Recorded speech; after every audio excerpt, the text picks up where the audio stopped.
Assalamualaikum warahmatullahi wabarakatuh. Kita baca salawat. Allahumma salli ala Sayyidina Muhammad.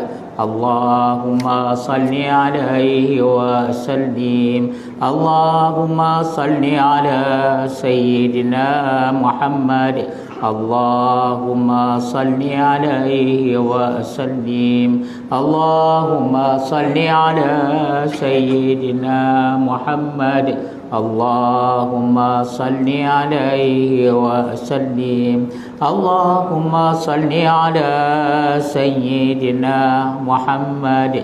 Allahumma salli alaihi wa sallim. Allahumma salli ala Sayyidina Muhammad. Ya Rabbi ya salli alaihi wa sallim. Bismillahirrahmanirrahim. Innal hamdalillah nahmaduhu wa nasta'inuhu wa nastaghfiruh wa na'udzu billahi min shururi anfusina wa min sayyiati a'malina. May yahdihillahu fala mudilla lahu wa may yudlil fala hadiya lahu. Wa asyhadu an la ilaha illallah wahdahu la syarika lahu wa asyhadu anna Muhammadan abduhu wa rasuluh sallallahu alaihi wa ala alihi wa sahbihi wa sallama tasliman katsira. Subhanaka la ilma lana illa ma 'allamtana innaka antal alimul hakim. Wala haula wala quwwata illa billahil aliyyil azim. Rabbi shrah li sadri wa yassir li amri wahlul 'uqdatam min lisani yafqahu qawli. Allahumma ya muallima Adam allimna wa ya mufahhima Sulaiman fahhimna. Allahumma faqihna fid din wa 'allimna at-tawil. Allahumma la sahla illa ma ja'altahu sahla wa anta taj'alul hazna idza syi'ta sahla. Amin, amin, amin ya rabbal alamin. Amma ba'd, muslimin dan muslimat yang dirahmati Allah Subhanahu wa taala. Alhamdulillah, alhamdulillah. Selepas Ramadan, alhamdulillah kita masih hidup lagi ya. Dan ada yang sudah pergi, semoga mereka dirahmati Allah ya. Semoga apa yang kita buat di bulan Ramadan ini diterima Tuhan.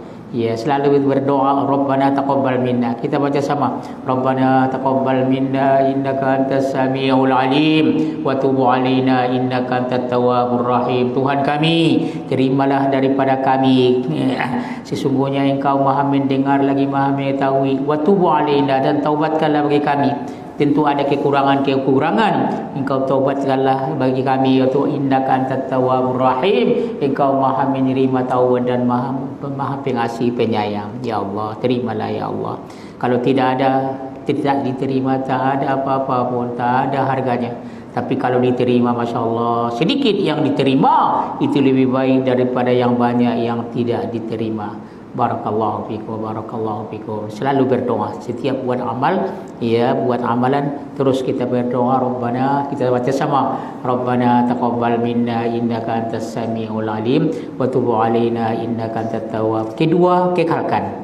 Tuan-tuan puas sekalian, ya, apa yang kita buat pada bulan Ramadan itu kalau boleh teruskanlah. Ya, tuan-tuan puas sekalian, teruskan apa yang jangan terus tinggalkan. Salah satu daripadanya hadis Nabi sallallahu alaihi wasallam, man shoma ramadhana summa atba'a sittam min syawal fa ka'annama shoma ad-dahra. Siapa yang puasa bulan Ramadan kemudian dia ikutkan 6 di bulan Syawal, tidak mesti berturut-turut. Ya, kalau kamu nak contoh saya buat Isnin Khamis saja. Isnin Khamis jadi sudah 8 sebenarnya, sudah lebih itu kalau nak kira. Ya, tuan-tuan pasir. Tapi kalau dibuat daripada hari yang kedua terus habis, ya, sesuatu yang bagus, tapi tidak mesti begitu. Siapa yang puasa Ramadan kemudian diikutkan 6 hari di bulan Syawal, seolah-olah dia puasa sepanjang masa. Bagaimana tu? Tuan-tuan puas sekalian, tengok ya, kita puasa berapa hari? 30 hari kan? 30 hari. Sedangkan Tuhan berfirman, manja abil hasanati falahu asyru amsalihha. Siapa yang datang dengan satu kebaikan baginya 10 seumpamanya, gandanya 10. Kalau begitu 30 hari kali 10 berapa? 300. Seolah-olah kita puasa 300 hari itu. Yang 6 hari itu kali 10 pula. 6 kali 10 berapa? 60. 300 hari. campur dengan 60 berapa? 360 hari.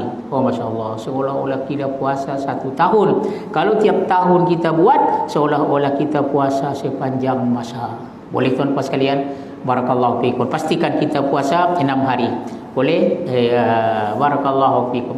Kemudian kalau boleh selepas itu boleh puasa Nabi Daud, 1 hari puasa, 1 hari berbuka, 1 hari puasa, 1 hari berbuka. Itu sebanyak-banyak puasa. Puasa Nabi Daud alaihi salam. Kalau begitu dia puasa setengah tahun. Setengah tahun 360 bagi 2 berapa? 180, masya-Allah. 180 hari puasa dia dalam 1 tahun. Tak sanggup ya Tuhan. Ya setengah tahun puasa, masya-Allah. Ada lagi kerja-kerja yang lain, ada lagi macam-macam lagi. Maka tuan-tuan puasa dia puasalah Isnin Khamis. Isnin Khamis setiap 1 minggu 8 kali 12 berapa? Berapa? 8 kali 12? 96. Barakallahu fikum. 96. Kalau tak boleh juga, Allah, puasalah 3 hari. Ya, itu puasa Nabi Adam alaihi salam, 3 hari. Terutama Ayyamul Bait, hari 13, 14, 15, ataupun di awal, di tengah, di akhir. 3 hari puasa dalam 1 bulan, maka berapa?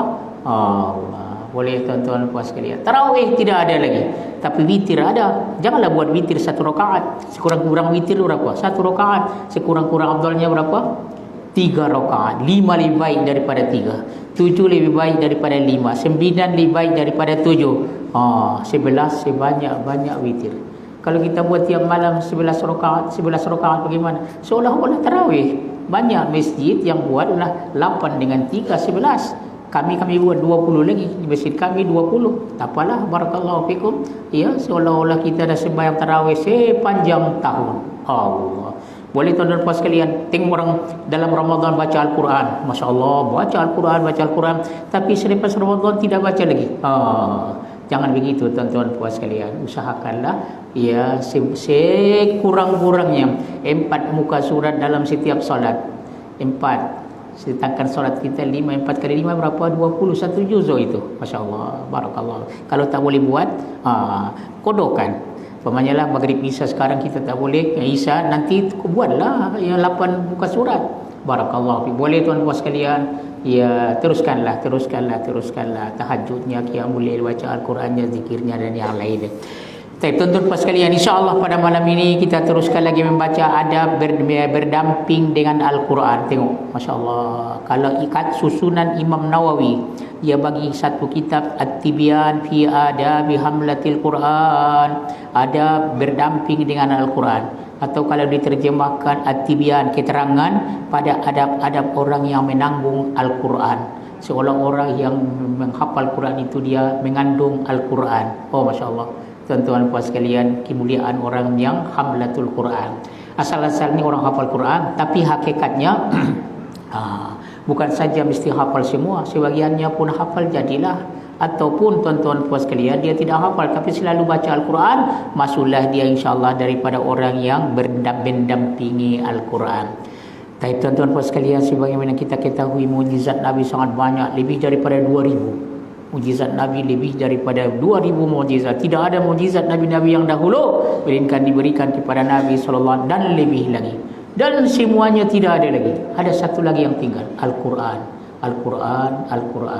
Tuan-tuan puas sekalian, kalau begitu siapa yang sayang Allah, sayang Rasul, maka sayangkanlah Al-Quran. Sayangnya bukan sayang begitu saja, baca, pelajari dan beradab dengan Al-Quran.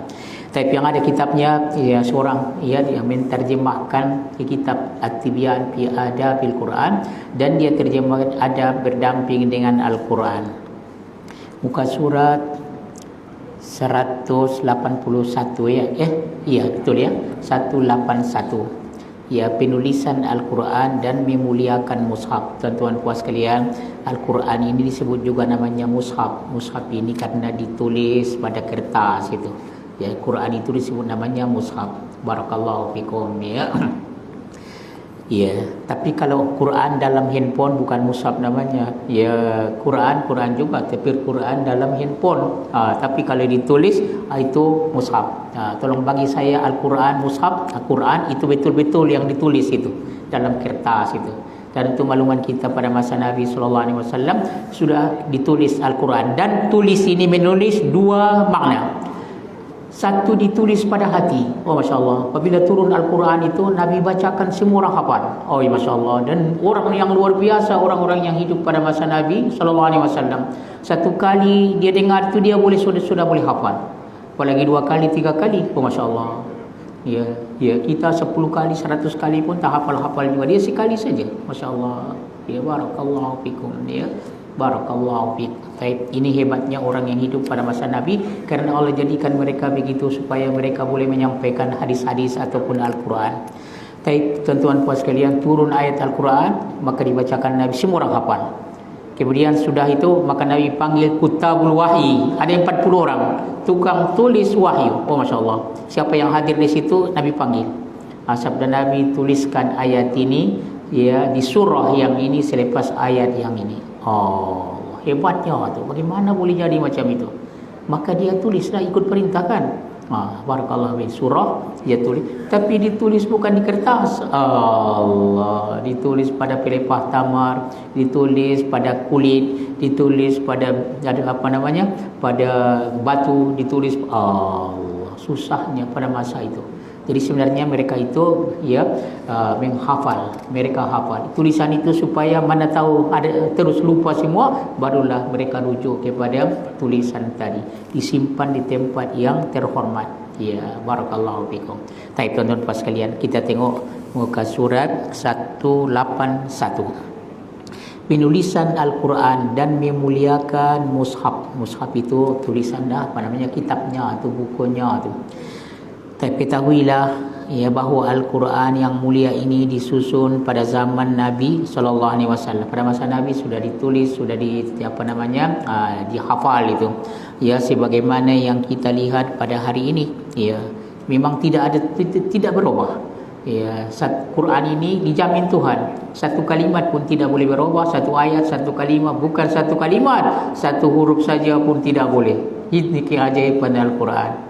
Adapun kitab Taurat, Injil, Zabur, ya Allah tidak jamin, tapi suruh umatnya menjaganya, maka mereka tidak boleh jaga. Tapi Al-Quran, inna nahnu nazzalna dzikra wa inna lahu lahafizun. Kamilah yang menurunkan Al-Quran dan kamilah yang menurunkannya. Tuan-tuan, lagi lama daripada masa Nabi, lagi banyak orang hafal Quran. Ajaib itu tuan-tuan sekalian. Barakallahu fiik. Dulu jarang orang kita hafal Quran. Orang Melayu itu jarang, orang Arab betul. Masya Allah tuan-tuan puan sekalian. 50 tahun yang lepas saya sampai di negeri Melaka adalah 3-4 orang yang hafal Quran. Masya Allah. Sekarang sudah berapa? Sudah ribuan orang yang hafal Quran tuan-tuan puan sekalian. Oh Masya Allah. Barakallahu fikum, kehebatan Al-Quran. Ya, dulu jarang sekali itu.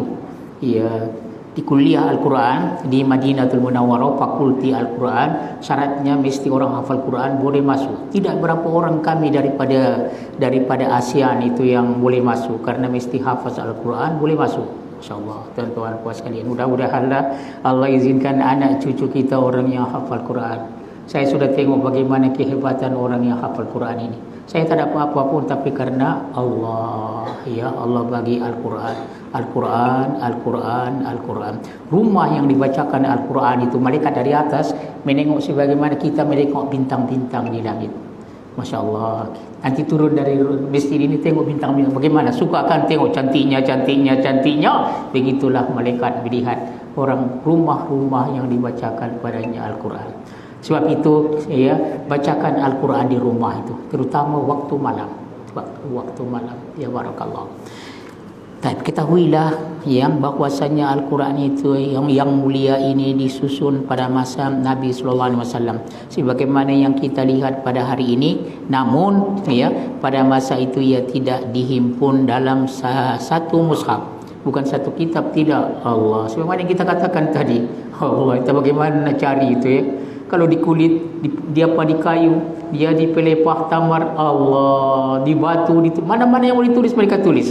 Dan yang ajaibnya tidak ada baris, tidak ada titik. Allah, pada masa itu mereka boleh baca. Tidak ada titik, tidak ada baris, tidak ada. Luar biasa ini tuan-tuan puan sekalian. Ya. Sebaliknya dipelihara dalam dada orang-orang yang Islam. Tengok mereka hafal. Di antara mereka ada yang hafal Quran. Dan yang ajaibnya tengok mereka sudah tua-tua pun hafal Quran. Tengok. Ya, sahabat-sahabat yang muda-muda Sayyidina Ali saja. Tapi yang lain-lain bagaimana? Sebab itu dikatakan ada satu orang, ya, bolehkah orang tua menghafal Al-Quran? Boleh katanya. Saya umur 60 tahun baru saya mula menghafal Al-Quran. Dan dia boleh hafal Al-Quran. Sebetulnya perlu dengan azam yang kuatlah, barakallah, dan diulang-ulang. Menghafalnya senang, tapi mengulang-ulangnya sangat susah. Kerana susahnya itulah besar pahalanya dan dimuliakan oleh Allah Subhanahu wa taala. Beberapa kumpulan sahabat Nabi menghafalnya semua sekali. Ubay bin Ka'ab, ya Muaz bin Jabal, Utsman bin Affan, masya-Allah, tuan-tuan puas sekalian, sahabat-sahabat banyak yang hafal semua, ya. Dan ada juga sebahagian ya sahabat yang menghafal sebagaimana ya sebagian daripada Al-Quran. Ada tidak semualah, tapi mereka hafal. Barakallahu fikum. Taib. Tuan-tuan puas sekalian, kita pun usahakanlah. Kalau tidak boleh pun sekurangnya Amma Yatasaalun juzuk 30, juzuk Amma. Ya, namanya juzuk Amma. Ya, kalau boleh tambah lagi juzuk Tabarak. Yang dua ujung itu 29 30 sebenarnya juzuk Tabarak dan juzuk Amma. Kalau tak boleh juga daripada Wadduha ke atas. Boleh tuan puas sekalian? Wadduha insya-Allah semua hafalah Wadduha. Ya, barakallahu fikum. Kalau tak boleh juga tuan daripada Al-Haakumut Takatsur sampai ke akhir. Ya, janganlah itu saja ayat, setiap apa nak ganti-gantikanlah tuan-tuan puan sekalian. Kemudian selain daripada itu hafallah yang ada kelebihannya. Seperti suratul Kahfi, kan dibaca itu ada hari Jumaat kan? Ya, surah Yasin, surah Al-Mulk, surah Alif Lam Mim Tanzil, suratul Waqiah, suratul Rahman dan surah Ad-Dukhan dan yang lain-lain. Tapi semua pemerintahan semasa pemerintahan Sayyidina Abu Bakar As-Siddiq radhiyallahu anhu, ramai penghafal Al-Quran terbunuh. Ada satu peperangan terjadi. Allah. Iya, apa namanya tu? Mereka pergi orang-orang hafal Quran. Ya, maka tuan-tuan puan sekalian, ya, mereka banyak mati. Sedangkan ini orang yang menghafal Al-Quran. Tuan-tuan puan sekalian, maka Abu Bakar mengambil pendekatan. Dia kata kalau semua orang hafal Quran nanti mati bagaimana? Tuan-tuan puan sekalian, maka Sayyidina Abu Bakar radhiyallahu anhu pun meminta nasihat daripada sahabat-sahabat sekalian radhiyallahu anhu yang lain-lain bagi mengumpul Al-Quran dalam satu mushaf. Karena semua berpisah-pisah tadi ada sudah ditulis, tapi maka dia kumpulkan sahabat. Tuan-tuan dan sekalian, ada satu riwayat saya nak maka dia mula-mulanya agak berat. Bagaimana? Katanya ini tak pernah dibuat Nabi. Nak dijadikan Quran yang bersepah-sepah, bukan bersepah ya, yang tidak satu tempat itu sudah dijadikan jadi satu. Itu namakan mushaf, satu kitab. Tuan-tuan puas sekalian, maka akhirnya mereka bersedia dan ketuanya ialah Zaid bin Sabit. Kalau tuan-tuan ingat lagi waktu tahun yang terakhir Nabi sallallahu alaihi wasallam Ramadan itu, Nabi tadarus Al-Quran bersama dengan Jibril 2 kali. Dan dia sertakan seorang sahabat yang bernama Zaid bin Haris. Ya, Zaid bin Haris radhiyallahu anhu. Ajaib ini zaman Zaid bin Harisah. Sahabat dia dengar itu apa yang dibaca Nabi dengan Jibril. Karena Quran ini ada yang mansukh, ada yang sudah dia tidak dibaca lagi. Tuan-tuan, tapi terkadang hukumnya masih kekal lagi. Ya, asy-syaikhu wasy-syaikhatu farjumuhumal battata nakala minallahi wallahu azizun hakim. Ini ada dalam Al-Quran dulu, tapi tidak ada lagi. Tuan-tuan puas sekalian, sudah dimansuhkan bacaannya tapi dikekal. Orang tua lelaki, orang tua perempuan, kalau dia berzina kamu rajam keduanya dengan putus. Itu siksa azab daripada Allah Subhanahu wa taala. Tuan-tuan puas, ini tak ada dalam Al-Quran, tapi amalannya betul. Ada pula asyru radha'atin yuharrimna, 10 kali menyusu budak, 10 kali dia menyusu, maka tuan-tuan puas bukan 10 isap, 10 kali menyusu boleh jadi mahram. Kemudian itu dimansuhkan pula, tidak ada lagi khamsu radha'atin, 5 kali menyusu. Ini dikekalkan, tapi dalam Al-Quran tidak ada lagi. Ya, berhati-hati siapa yang menyusukan anak yang belum berumur 2 tahun, dia susu 5 kali. Ya, 5 kali berhenti, kemudian hari yang kedua ke hari dalam 2 tahun itu 5 kali dia sudah menjadi mahram. Itu ibu susunya, suaminya bapa susu, ya anak-anaknya saudara susu, tapi dia seorang saja, yang lain-lain tak adalah adik-beradik dia. Barakallahu fiikum. Masya-Allah, ini namanya ulumul Quran. Masya-Allah, seronok itu kalau kita baca ulumul Quran, menambahkan keimanan kita kepada Rasulullah sallallahu alaihi wasallam dan menambahkan keimanan kita kepada Al-Quran. Betul-betul dia mukjizat daripada Allah Subhanahu wa taala. Ya, tuan-tuan puas sekalian, ya di sini dikatakan ya Sayyidina Abu Bakar pun meminta nasihat daripada sahabat-sahabat ya radhiyallahu anhum yang lain bagi mengumpul Al-Quran dalam satu mushaf, dalam satu kitab. Ya, dan mereka pun menasihatinya supaya berbuat demikian. Sayyidina Abu Bakar pun memerintahkan supaya Al-Quran ditulis dalam satu mushaf dan meletakkannya di rumah Sayyidatuna Hafsah radhiyallahu anha. Hafsah binti Umar, isteri Rasulullah sallallahu alaihi wasallam. Ajaib ini. Maka mereka kumpulkanlah. Siapa ketuanya? Zaid bin Sabit. Ya, sebenarnya dia hafal Quran tapi dia tidak mau. Pastikan bahawa ya bukan daripada diri dia, pastikan bahawa itu ditulis di hadapan Rasulullah sallallahu alaihi wasallam. Semua orang bawa dan dia bersumpah bahawa itu ditulis di hadapan Rasulullah sallallahu alaihi wasallam. Tuan-tuan puas sekalian, biarpun dia hafal Quran tapi dia tidak mau untuk dirinya sendiri, tapi biarlah sahabat-sahabat radhiyallahu anhu, ayat demi ayat, ayat demi ayat, ayat demi ayat, sehinggalah terkumpullah satu mushaf Quran. Ya, satu saja, masya-Allah. Dari yang dulu-dulu itu dekat apa namanya? Dekat pelepah tamar, dekat batu, dekat kulit semua, itu dipupuskan. Dikatakan dibakar. Inilah tinggal yang satu ini. Dan siapa yang menyalahi yang ini, semuanya supaya dipupuskan, supaya jangan ada perkhilafan. Masya-Allah. Maka Quran ini disimpan siapa? Hafsah binti Umar radhiyallahu anhuma, ummul mukminin, isteri Rasulullah sallallahu alaihi wasallam. Maka kikalah satu saja mushaf dalam seluruh dunia ini, satu Quran saja. Satu saja. Ya, sehinggalah tuan-tuan sekalian, Abu Bakar wafat, kemudian Umar wafat, kemudian ya pada masa Sayyidina Utsman. Ya, tuan-tuan pas sekalian, apabila berkumpul sahabat-sahabat radhiyallahu anhum, ada bacaannya lain. Yang ini baca begini, yang ini bacaan begini, yang ini bacaan ini bagaimana? Ini katanya, ya Quran saya lebih baik daripada Quran kamu. Ya, tuan-tuan pas sekalian, maka minta supaya jangan ada perkhilafan. Maka Sayyidina Utsman dia buat beberapa Quran mushaf tadi, dicontoh, tulis daripadanya. Ada yang mengatakan 4, ada yang mengatakan 7. Maka dia hantar satu ke Mekah. Ya, satu ke negeri Syam, satu ke Damsyik di Syria, satu, yang terakhir satu disimpan di Al-Madinatul Munawwarah. Dan apabila dia hantar itu, dihantar dengan sahabat yang mengajarkan Al-Quran itu. Masya Allah, ajaib tuan-tuan puas sekalian. Akhirnya selamatlah Al-Quran itu. Boleh tuan puas sekalian? Baik, kita teruskan lagi.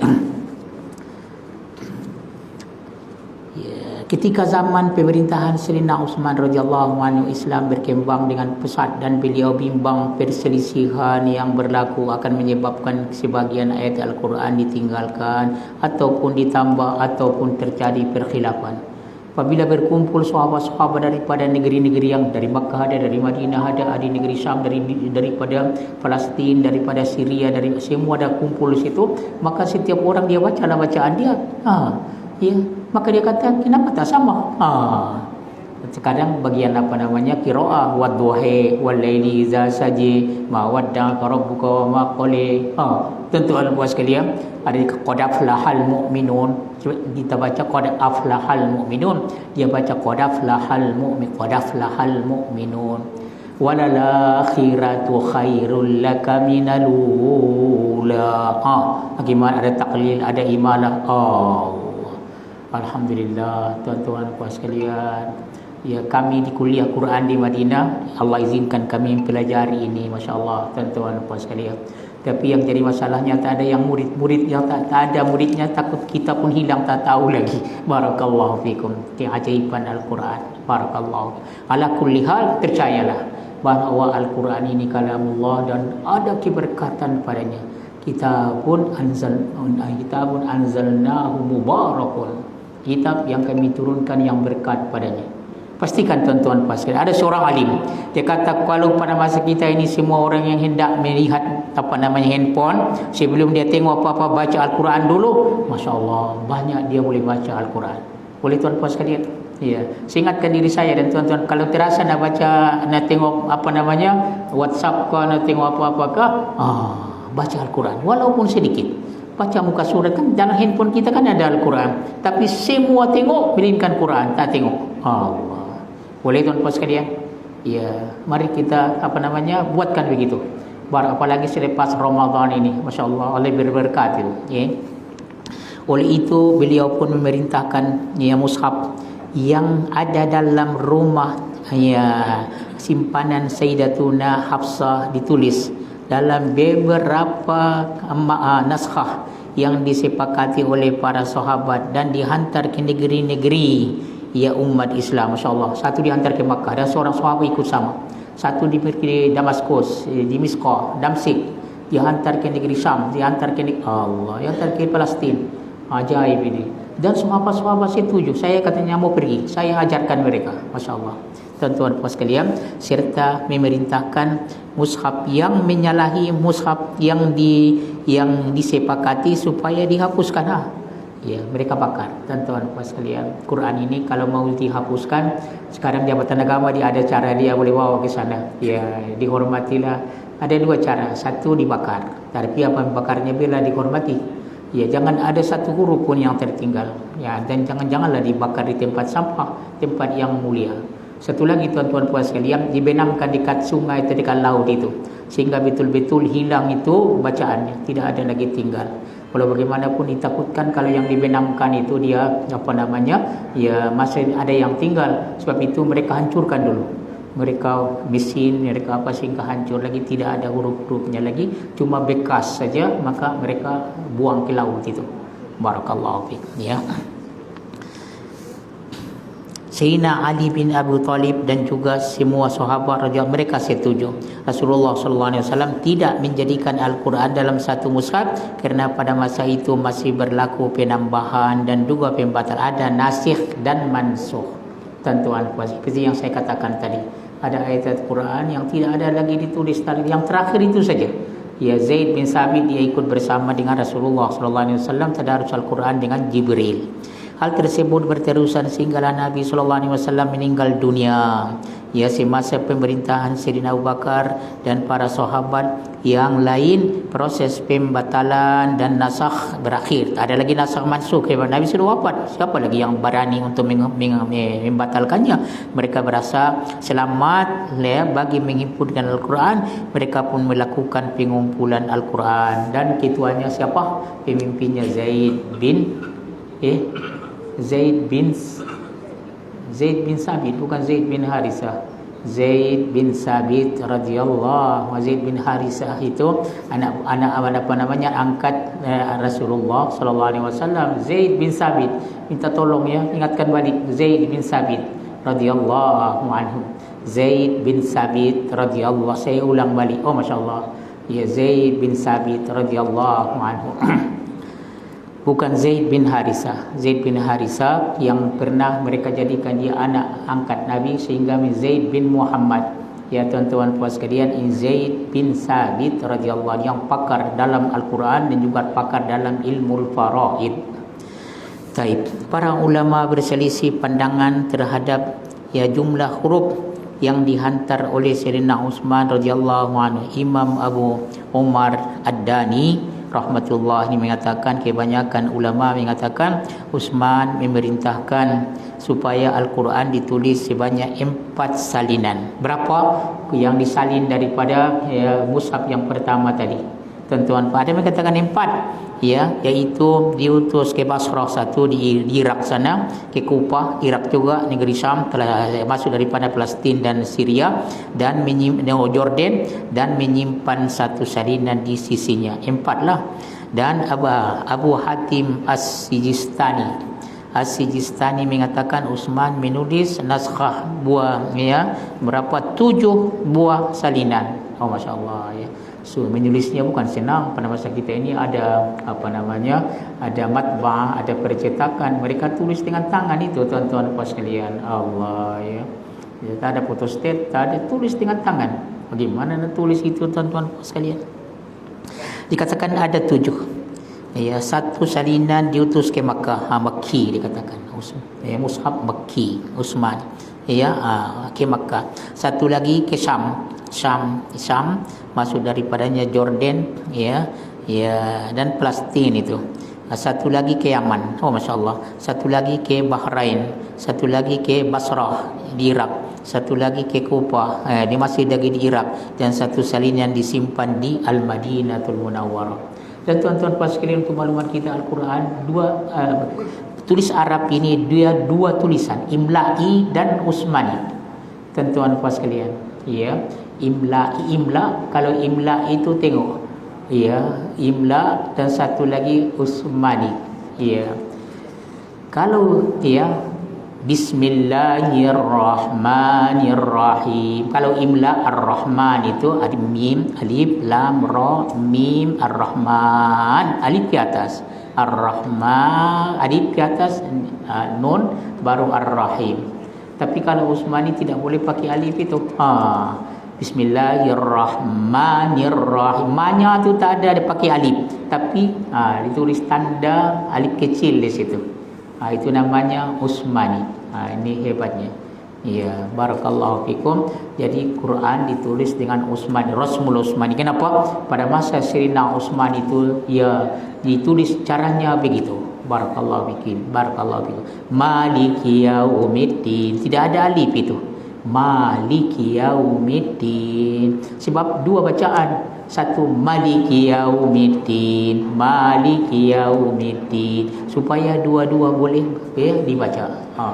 Ada lagi yang lain-lain ya Allah. Kalau kita belajar itu yang sesuatu yang luar biasa, menambahkan keimanan kita kepada Nabi SAW, kepada Al-Quran. Tuhan betul-betul nak jaga Al-Quran. Taib, ini adalah sedikit ringkasan ya berkaitan dengan himpunan mushaf yang pertama. Terdapat banyak ya hadis yang menceritakan peristiwa ini dalam kitab hadis sahih. Cara bagi menyebut mushaf adalah 3 kaedah, iaitu boleh baca mushaf, boleh baca mishaf, ataupun baca mushaf. Ya, mushaf, mishaf, mushaf, mashaf, 3. Boleh baca tuan-tuan sekalian. Ya, tulis kitab ya, mushaf Al-Quran, mishaf Al-Quran, ya, mashaf Al-Quran.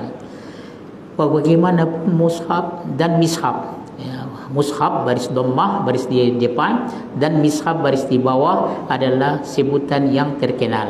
Sebutan mashaf itu dinyatakan oleh Abu Ja'far An-Nahas dan selain daripadanya. Jadi boleh dibaca mushaf Al-Quran, boleh baca mashaf Al-Quran, boleh baca mishaf Al-Quran. Boleh tuan-tuan sekalian, barakallahu. Sikit lagi, bagian 100 galakan terhadap penulisan mushaf. Ulama bersepakat dalam menggalakkan penulisan mushaf dan memperelok penulisannya, ya, menjelaskan dan mengulasnya dengan tulisan tertentu tanpa sebarang cara yang menyusahkan. Para ulama mengatakan digalakkan meletakkan titik dan baris. Pada masa Nabi tidak ada titik, tidak ada baris, tapi mereka boleh baca. Ajaib itu. Kalau pada masa kita ini ada Quran tidak ada baris, bagaimana baca? Tuan-tuan sekalian, tak ada titik, tak ada baris. Jadi kalau ya, tak ada. Nak baca yakuno kah, takuno kah, tak ada. Tapi mereka boleh baca.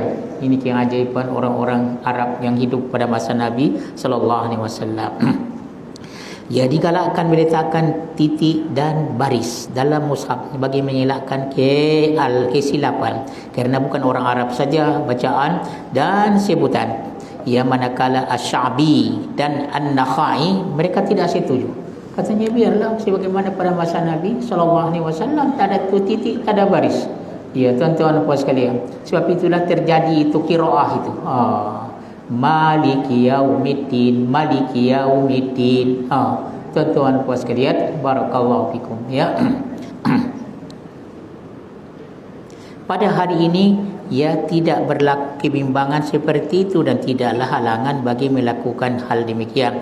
Ia tidak perlu dihalang kerana ia adalah satu perkara bid'ah yang tidak buat pada masa Nabi yang baik. Ya, kalau tidak nanti orang tak boleh baca, seperti menyusun ilmu-ilmu Islam dalam bentuk yang baru.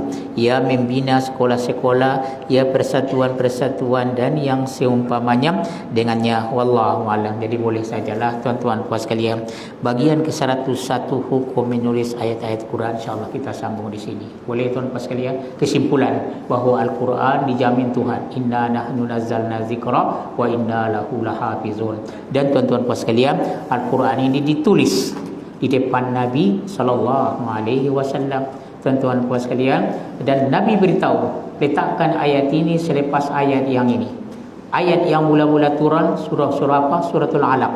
Bismillahirrahmanirrahim. Iqra bismi rabbikal ladzi khalaq. 5 ayat saja. Iqra bismi rabbikal ladzi khalaq. Khalaqal insana min 'alaq. Iqra wa rabbukal akram alladzi 'allama bil qalam 'allamal insana ma lam ya'lam. Kemudian itu saja 5 ayat. Entah beberapa lama selepas itu turun ayat. Kalla innal insana la yatagha ar-ra'ahu istaghna inna ila rabbika ar-ruj'a ara'aital ladzi yanha 'abdan idza shalla. Sabda Nabi letakkan ini selepas di surah Al-Alaq, selepas ayat yang ini. Allah, Masya Allah. Dan kalau kita baca seolah-olah dia satu surah, tak ada pun kita rasa berbeza. Allah. Ya, Iqra bismi rabbikal akram alladzi 'allama bil qalam 'allamal insana ma lam ya'lam kalla innal insana. Sedangkan lama itu selepas turun ini ayat baru turun ini ayat. Tapi kalau kita baca ya Allah seolah-olah baru turun, sama-sama turun. Ini kehebatan. Dan ada yang lain-lain lagi. Kalau begitu tuan-tuan kita sayanglah Al-Quran ini. Baca. Kalau boleh dipelajari alangkah eloknya. Masya Allah, tuan-tuan sekalian, percayalah. Kalau ingin keberkatan dunia akhirat, keberkatan di dunia di akhirat, keberkatan umur, keberkatan anak-anak, keberkatan harta, baca Al-Quran. Singkatkan diri saya dan tuan-tuan puan sekalian. Ya, qulu qouli hadza astaghfirullahaladzim wa lakum. Kita akhiri dengan tasbih kifarah. Subhanakallahumma bihamdika asyhadu an la ilaha illa anta astaghfiruka wa atubu ilaik. Allahumma anfa'na bima 'allamtana wa 'allimna ma yanfa'una wa rizqna ilman nafi'a. Allahumma zayyinna bi zinatil Qur'an wa akrimna bi karamatil Qur'an wa syarribna bi syarafatil Qur'an wa albisna bi khilnatil Qur'an wa afina min kulli bala'id dunya wa adzabil akhirati bi hurmatil Qur'an wa adkhilnal jannata bi syafa'atil Qur'an. Rabbana amanna bima anzalta wattaba'na rasula faktubuna masyahidin walhamdulillahirabbil alamin. Barakallahu fikum. Ingatan satu tadi saya salah sebut tadi, bukan Zaid bin Harithah tapi Zaid bin Sabit radhiyallahu sallallahu alaihi Muhammad. Walhamdulillahirabbil alamin. Wa barakallahu fikum. Wassalamualaikum warahmatullahi wabarakatuh.